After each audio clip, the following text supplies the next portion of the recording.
How would you grow today? If you had to start over right now, I don't exist. Unfortunately, your heart is, you don't even know what you're missing, but you know that your heart is missing a piece. Yeah. I feel a deep hole in my soul. Actually, this is the lightest and happiest I've ever been. Black out your soul. I'd rather die. Give you control. Go on. How would you grow today? Oh gosh, I don't know. Maybe like, I think, oh gosh, this is so bad that this is the first thing that came into my mind, but TikTok. No, that's not. I mean, it's a huge platform.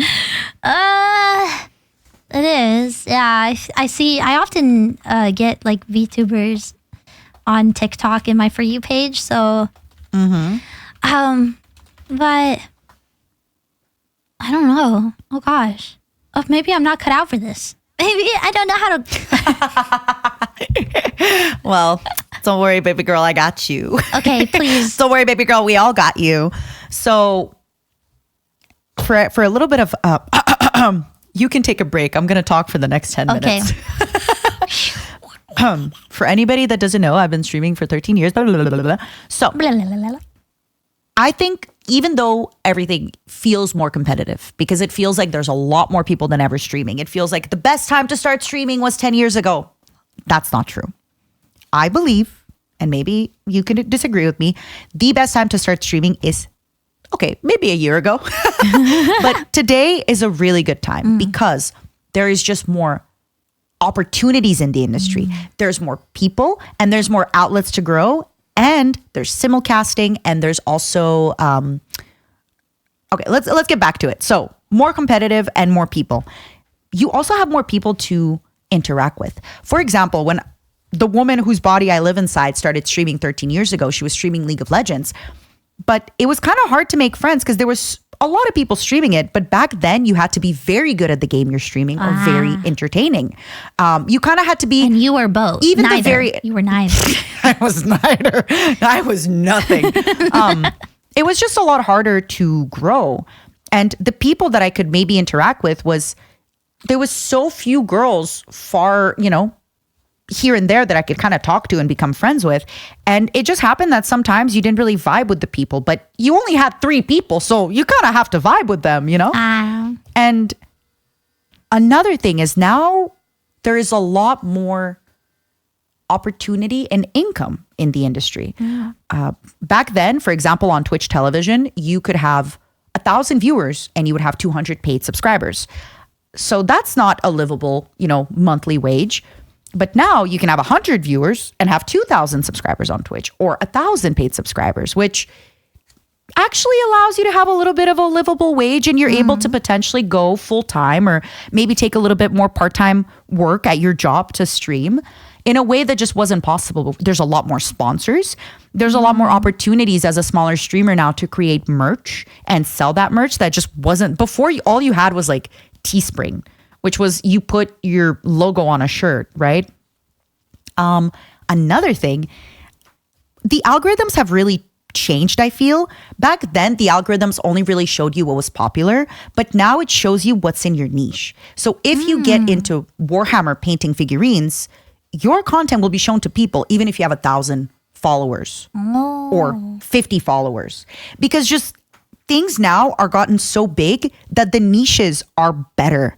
So algorithms do a better job at like kind of sending you to the right niche, which really helps you. Another thing, you can do one stream and broadcast it on Twitch, on TikTok, on YouTube at the same time.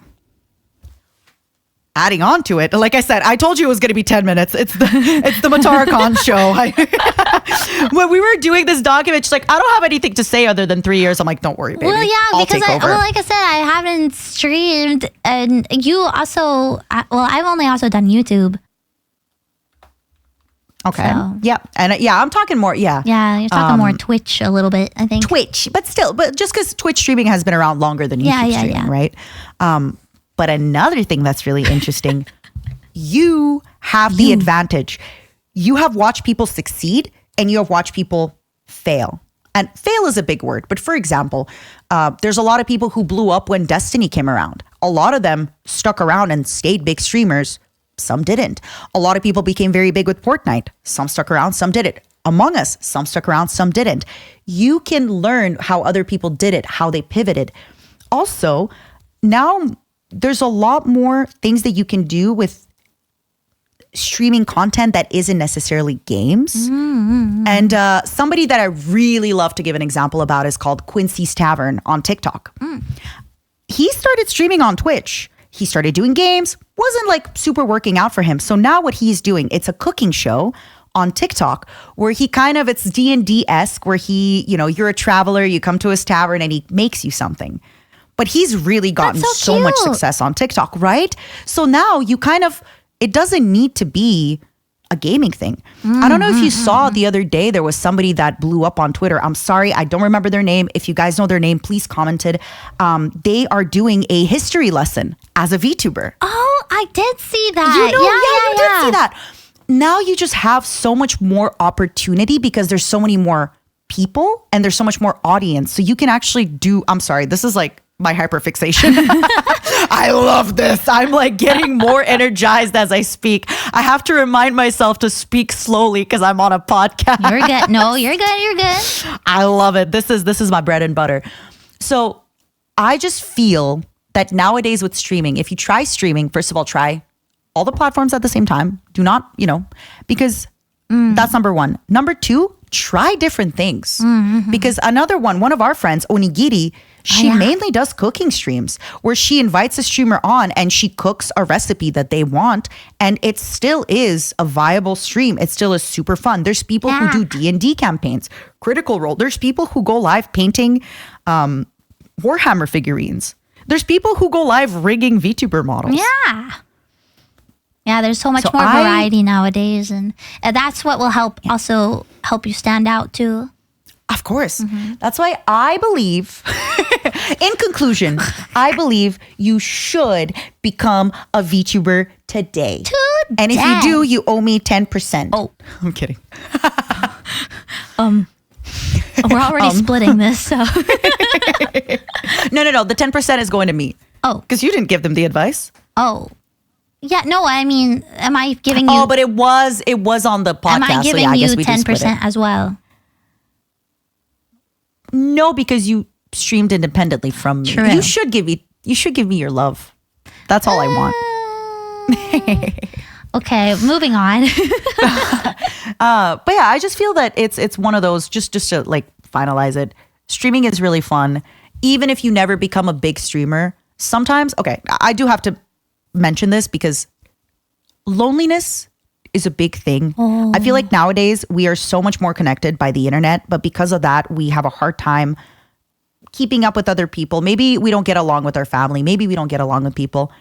I genuinely believe streaming is a really fantastic way to make friends. Yeah. You do not need to be 100 viewer streamer, 200. If you just want to stream because you're lonely and you maybe have 10 viewers, 15 viewers, but it's the most fun people you know. You start a little Discord. You hang out with them. I really recommend it. Even just for the loneliness factor. Agreed. I saw actually a video the other day of I didn't recognize the streamer. He was an IRL streamer, but what's his name? I don't remember. It was on TikTok that I saw it. But he explained a story about how for a long time, a really really long time, he just streamed to one person. But that guy was always there and always like just like chatting with him, and it was just like two friends hanging out, and how that one guy really helped just keep him going. And I guess he is now a successful streamer. So, there's... If anybody knows who she's talking about, please link them. Yeah. Because I want to know. It was like, I don't remember what had happened, but there was a point where the streamer was just... I think he was having a hard time or something, and the guy just like donated like $100 to him, and he was just like, "Here's for always like hanging out with me" or something, and like it was really, and like then the guy like disappeared or something. It was really sweet though, and I was just like, "Way!" Like people, I think when people say parasocial, usually they have a bad connotation to it, but parasocial doesn't necessarily mean like a bad thing. Like I'm parasocial with Metal Gear. I'm parasocial with, you know, you can be parasocial and still have a healthy relationship as long as, like, I think I would say I'm parasocial with my fans. So. I'm so parasocial with my fans. Yeah. You know that I wake up and in bed, I do voice notes from my bed. Mm-hmm. Because I just want them to know that I like love them. in your Discord? Yeah. Oh my God, that's so cute.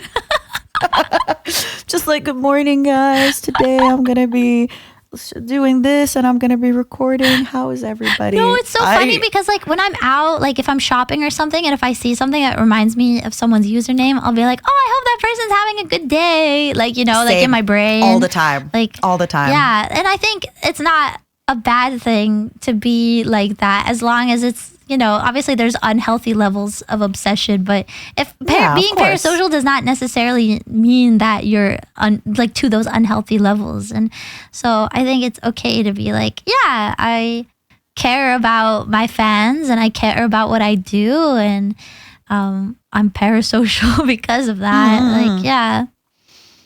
I think the reason it gets a bad rep is usually like there's always a really small percentage of people that take it to the all the way over the edge, right? Yeah, of course. And because of that, it's like, oh, all parasocial is bad. Like the reason I am able to stream as much as I do, to create the projects as much as I do, this podcast, right? This podcast is because I told you how I felt so alone and I had nothing to look forward to during quarantine. And I told myself that if ever I'm in a position where I have the energy, the time, and the happiness to spread, I want to spread that. Mm-hmm. So I just know that my audience could be excited for something like this. Yeah. So I want to do that for them. I want to create things that I think my audience would love. Yeah. And I think that's parasocial of me. Like, I think, you know, I'm thinking about, okay, if they are, you know, maybe they don't watch me on Twitch or maybe they can't catch every stream. How can I do something? I just love it how we're like, I am parasocial. I'm parasocial and I'm proud. I'm so parasocial. I'm so parasocial, but I really love it. And I think the biggest thing with streaming that people forget is they're always thinking, when I have 100 viewers, I'll be happy. When I have 200 viewers. If you think that way, you're never going to have enough viewers. You're never going to have enough money. Think about, do you like this back and forth? If you like how it feels to stream to 10 people, you're going to love how it feels to stream to 50 people. Yeah. It's just, it's wonderful. Everybody's there and you remember them and you keep up with them, and everyone's going to start streaming after this podcast. We're hyping up, right? We're really making it seem so magical.